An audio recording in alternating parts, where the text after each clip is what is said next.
au moment où la Ligue là, est en train de préparer son appel d'offres, où elle essaye de se vendre à l'international partout, je pense qu'on se serait passé de cette nouvelle image pour le football français. Et ma conclusion, pour moi, elle est un peu simple. C'est que, ok, là, les textes, tout, le droit, jurisprudence, tout est nickel, tout est respecté. Le Havre va jouer, Ajaccio va jouer sans barrage demain. On va arrêter toutes les comédies de racisme anti-corse et de toutes ces conneries. Chacun défend sa boutique et tout ça. Moi, je dis que c'est comme dans le droit commun. Les textes, ça doit pouvoir se changer. Comme ça, on les appliquera différemment puisque ce ne seront plus les mêmes. Exactement comme on avait eu les mêmes débats au moment de l'altercation au MOL, Rami, Lopez, les suspensions des uns des autres, où on dit le mec qui a pris un carton rouge sur un match pour un tacle, il prend 2 matchs alors que l'autre, il n'en prend que 3 s'il met un coup dans la gueule. Changeons ça. Moi, je suis pour un durcissement total du ton envers la violence dans le football, qui devient de plus en plus insupportable, qu'on prenne des décisions exemplaires. Moi, perso, si je suis président du Havre, j'arrive avec mon bus là, je reçois la moitié d'un caillou. Je dis au chauffeur, on fait demi-tour. On va pas jouer le match. Parce que ça, c'est pas une ambiance normale pour aller jouer un match de foot. Et on verra ce qui va se passer à ce moment-là.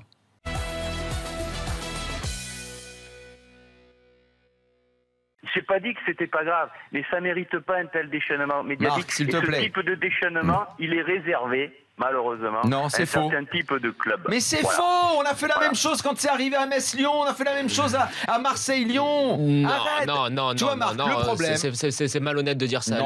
C'est pas parce que toi tu le mets sur le même plan que tous les autres. Mais il faut avouer que le volume médiatique et le flot médiatique de l'ensemble des médias autour de quand c'est corse, c'est surmédiatisé. Peut-être que nous on le fait pas, mais c'est vrai que les autres médias, oui. Je le dis toujours. Je parle avec. Mais tu n'es pas tous les médias, Marc. Daniel.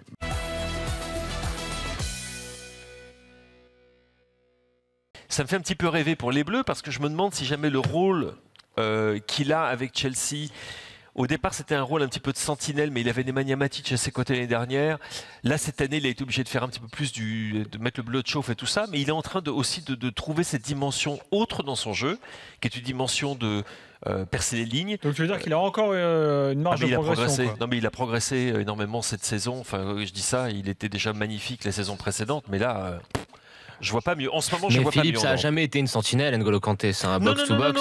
C'est un box-to-box. C'est un milieu relayeur. C'est pas un joueur qui peut rester devant la défense. Enfin, du moins, tu l'utilises pas au maximum de son potentiel quand tu le mets devant la défense. Les joueurs aujourd'hui qui sont des espèces de statues devant la défense, est-ce que ça existe encore? Dans le Manchester United de Chelsea, tu auras Ander Herrera, par exemple, qui fera ça. Tu auras meneur de jeu reculé maintenant. Tu pourrais penser. Je trouve que de plus en plus les mecs bougent beaucoup maintenant quand même.